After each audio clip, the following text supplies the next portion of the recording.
Hello, everyone. I'm Howard Babin. I'm a teacher at Stanhope Elmore High School. I'm a fellow alumni of University of Montevallo. I graduated in 2016 with a bachelor's in biology, a minor in chemistry. I did go through the fifth year program at Montevallo and got my master's in secondary education, specifically secondary education. So I teach high school. I prefer high school over elementary any day. So with it, I've been asked to talk to you about how to go into teaching and what's the pathway. So I'm going to tell you about the pathway I followed.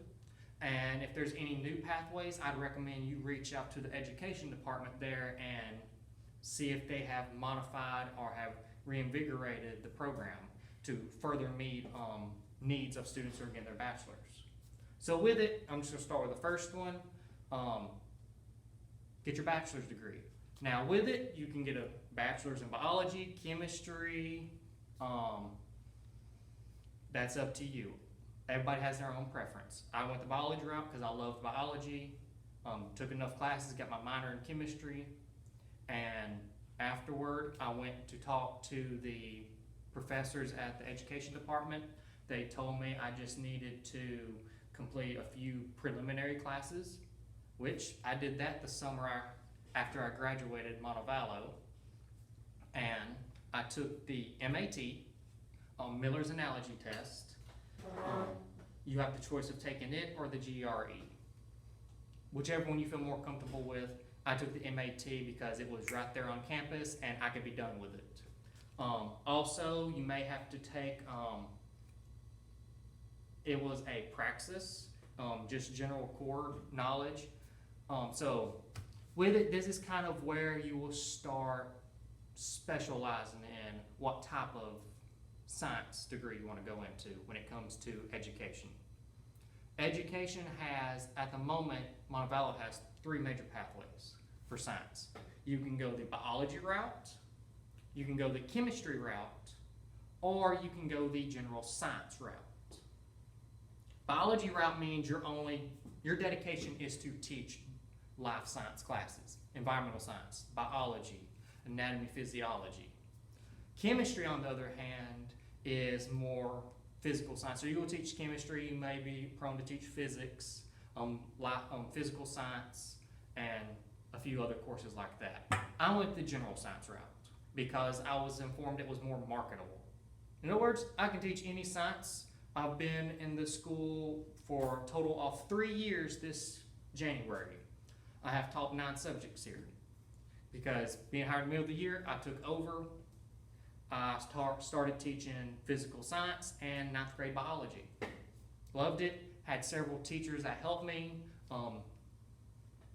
acclimate into the classroom, get to know the students. Next year, I taught anatomy and physiology, earth and space. I actually have a rock collection now because of it. Yeah. So with it, last year, which would have completed my second full year from August to May, I taught AP Chemistry and Environmental Science. And this year, I'm teaching Advanced Chemistry and Environmental Science to prepare the kids for AP Chemistry next year, which I'll be teaching then. So I got off track, so back to it. Pretty much you have to choose your route. Life science, physical science, or general science when it comes to the education. I choose general science because you're always going to have a job. Schools are always looking for science teachers, and you'll be safe no matter where you're at. With it, to be fair, the education program is easy. If you have completed science at Montevallo, got your bachelor's, you're going to breeze through it. There's only one challenging aspect in my opinion, and that is a process called EdTPA. It is a process where you have to actually do student teaching for an entire week. You will record yourself, submit data, your evidence, what you taught, how you taught it, what was the methodology you used. Trust me, it sounds like there's a lot to it. It has a rubric. just like anything you have done in science at Montevallo. It's a breeze, and that is the hardest part of it. Other than that, once you complete EdTPA, you will have a master's program and your certificate from the University of Montevallo. So not only do you get a pay raise the moment you start teaching, but you're good to go. Now, with it, there are a few reasons I went into science education. One, I did want to go into research when I was at Montevallo. I did some undergrad research. I liked it. However, it was not a field of study I truly wanted to dedicate my life to. I've always liked education. I've always liked science.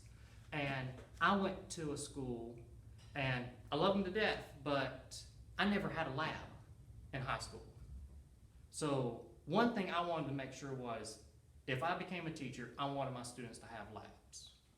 Not only just to perform them, because performing a lab is meaningless if you don't understand the concept.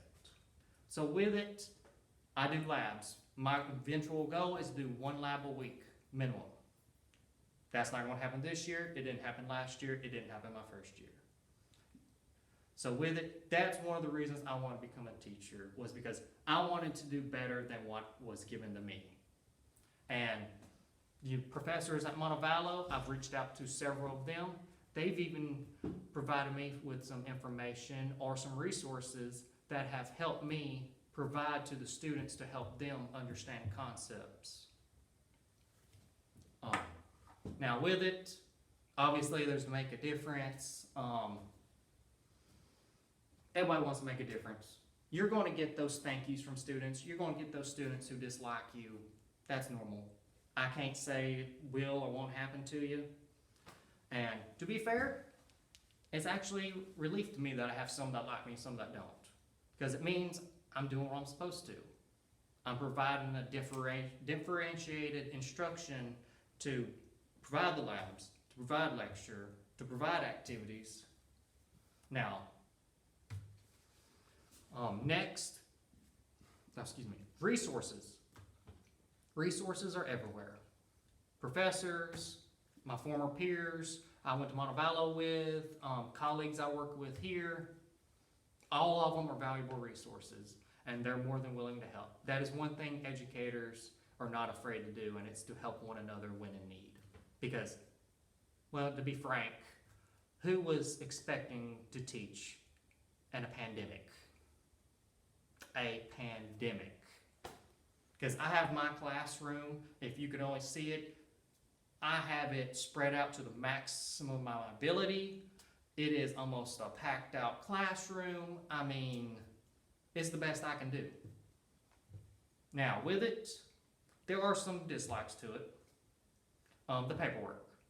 Not the grading. The grading's really easy. I mean, once you get the hang of it, you'll just snap to it, because I make my own keys and then I grade 1 page at a time.